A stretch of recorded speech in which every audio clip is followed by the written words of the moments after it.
Menurut saya merdeka itu terlepas dari penjajahan dan tak terikat oleh pihak manapun dan terlepas dari tuntutan. Kemerdekaan adalah ketika kita sudah terbebas dari para penjajah dan ketika kita sudah bebas melakukan hal apa saja yang kita inginkan tanpa ada rasa takut. Karena setiap manusia itu memiliki haknya masing-masing selagi itu masih dalam batas wajar. Pertama, merdeka dapat diartikan sebagai bebas dari belenggu penjajahan dan sebagainya. Arti kedua adalah tidak terkena atau lepas dari berbagai tuntutan. Sedangkan arti ketiga dari merdeka adalah tidak terikat, tidak bergantung pada pihak atau orang tertentu dan leluasa. Bebas dan penghambaan, penjajahan dan sebagainya. Ketika kita bebas melakukan hal positif apapun tanpa adanya paksaan atau diskriminasi. Kemerdekaan itu bukan hanya kata, tetapi juga kemerdekaan itu adalah kesempatan untuk mewujudkan mimpi kita hingga menjadi nyata, kesempatan untuk berkarya tanpa batas, dan kesempatan untuk mewujudkan Ibu Pertiwi. Itu apa sih? Pahlawan adalah orang yang menonjol karena keberaniannya dan pengorbanannya Dalam membela kebenaran atau pejuang yang gagah. Pahlawan itu apa sih? Pahlawan adalah orang yang menonjol karena keberaniannya dan pengorbanannya dalam membela kebenaran atau pejuang yang gagah berani.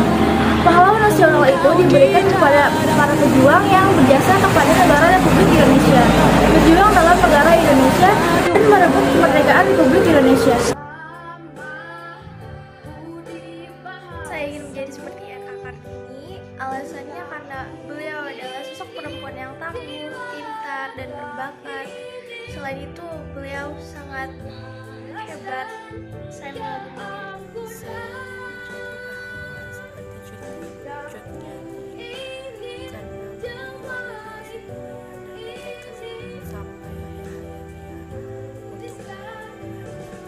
Saya ingin menjadi seperti pahlawan Ki Hajar Dewantara karena berani melakukan perubahan dalam pergerakan dan pendidikan. Beberapa tokoh pergerakan yang ada di Indonesia merupakan sosok insan yang konsisten, terpelajar, radikal, dan pandai bersiasat dalam memperjuangkan kemerdekaan Indonesia. Akan tetapi, tidak ada jejak lembaga yang telah didirikan dan bertahan hingga sekarang. Hanya jejak lembaga pendidikan yang telah didirikan oleh Ki Hajar Dewantara hingga saat ini bertambah dan dikenang.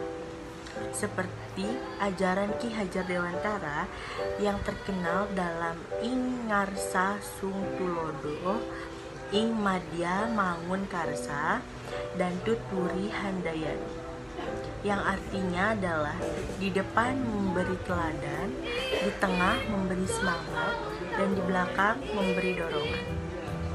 Saya ingin seperti Insinyur Soekarno karena beliaulah seseorang satu-satunya yang bisa mengusir penjajahan di Indonesia.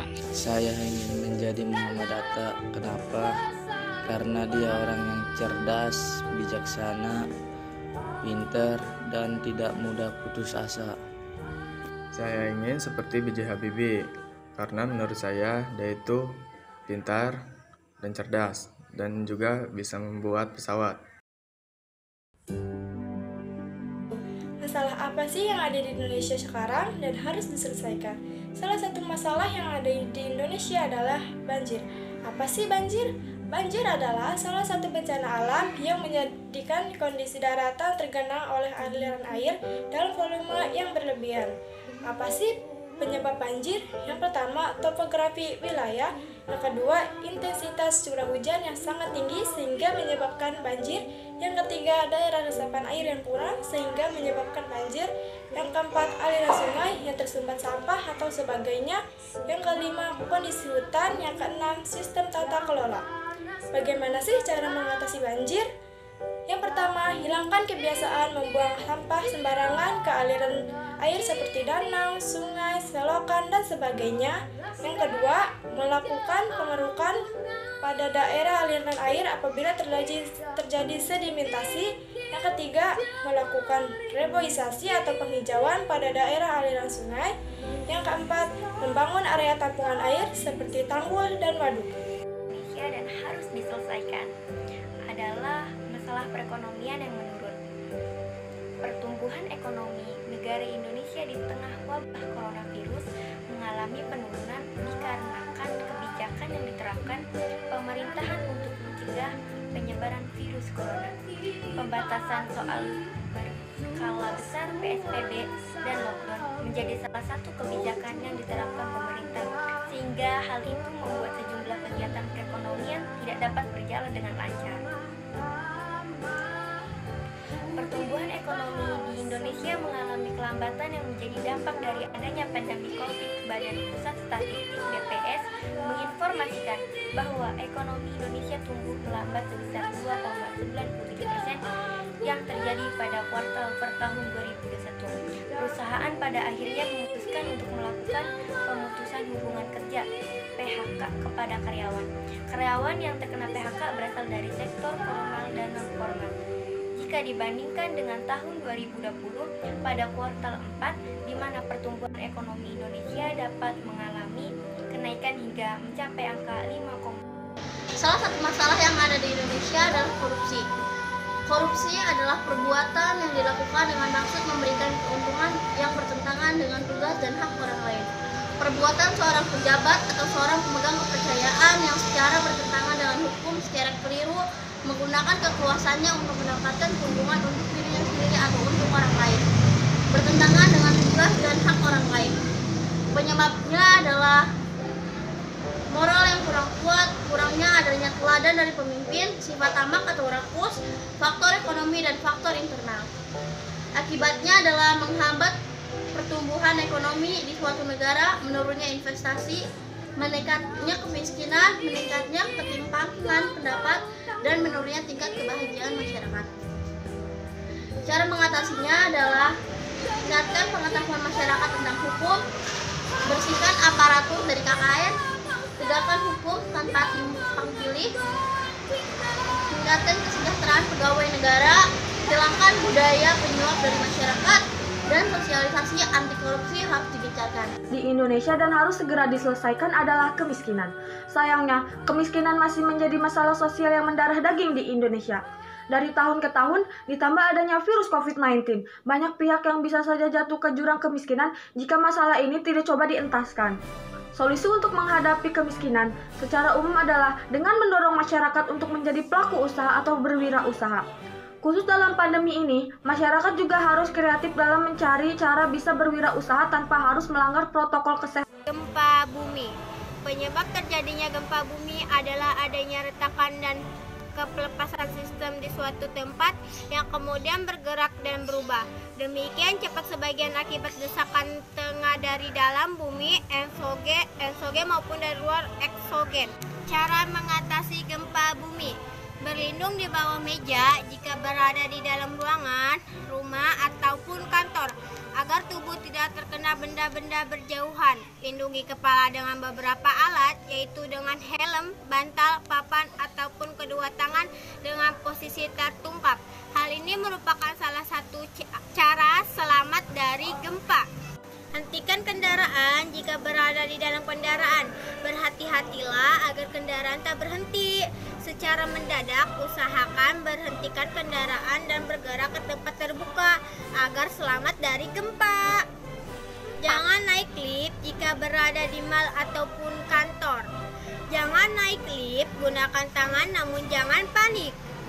Saat turun tangan darurat, kemudian bergerak ke tempat terbuka hingga keadaan stabil. Perlu diingat, gempa yang bermagnitudo besar dapat diikuti gempa susulan. Jauhi laut, gempa di bawah laut bisa menimbulkan gelombang tsunami. Bergeraknya ke dalam yang lebih tinggi merupakan salah satu mengatasi tersebut. Salah satu masalahnya yaitu pencemaran sungai. Bagi orang yang tinggal di kota, keberadaan air bersih sangat penting. Meski demikian, masalah lingkungan yang ditimbulkan membuat ketersediaannya terhambat. Salah satu sumber air bersih adalah air sungai. air sungai itu diolah dan dijernihkan oleh perusahaan daerah air minum untuk kemudian disalurkan ke rumah-rumah. Mudah saja jika air itu hanya kotor oleh endapan lumpur. Namun bagaimana jika tercemar zat-zat kimia berbahaya? Karena faktanya masih banyak industri yang membuang limbah berbahaya ke sungai. Salah satunya adalah Sungai Citarum yang diberikan predikat sebagai sungai paling tercemar. Kalau boleh jujur, saya pribadi belum melakukan apa-apa, namun saya sekarang sedang bekerja keras, optimis, giat belajar dan tidak mudah putus asa, ikut serta dalam proses demokrasi, meningkatkan rasa solidaritas dan empati terhadap sesama, berinovasi dan mengikuti perkembangan zaman. Yang saya lakukan adalah belajar dan menuntut setinggi-tingginya seperti giat belajar dan berusaha, optimis, empati kepada sesama, saling menghargai dan toleransi dalam setiap perbedaan untuk menjaga persatuan dan kesatuan. Yang pertama adalah berinovasi dan mengikuti perkembangan zaman. 2. Meningkatkan rasa solidaritas dan empati terhadap sesama. 3. Ikut serta dalam demokrasi. 4. Giat belajar dan tidak mudah putus asa. 5. Optimis dan mau bekerja keras. Berinovasi dan mengikuti perkembangan zaman. Meningkatkan rasa solidaritas dan empati terhadap sesama. Ikut serta dalam proses demokrasi. Giat belajar dan tidak mudah putus asa. Optimis dan mau bekerja. Kalau boleh jujur, saya sedang berusaha meningkatkan rasa empati saya untuk membantu sesama manusia dan menghargai pendapat orang lain. Harapan saya di HUT RI saat ini semoga bencana alam di tahun ini sudah berkurang dan semoga saat ini pelaksanaan perayaan kemerdekaan bisa diselenggarakan kembali seperti tahun sebelumnya, yang mana tidak ada aturan-aturan lain.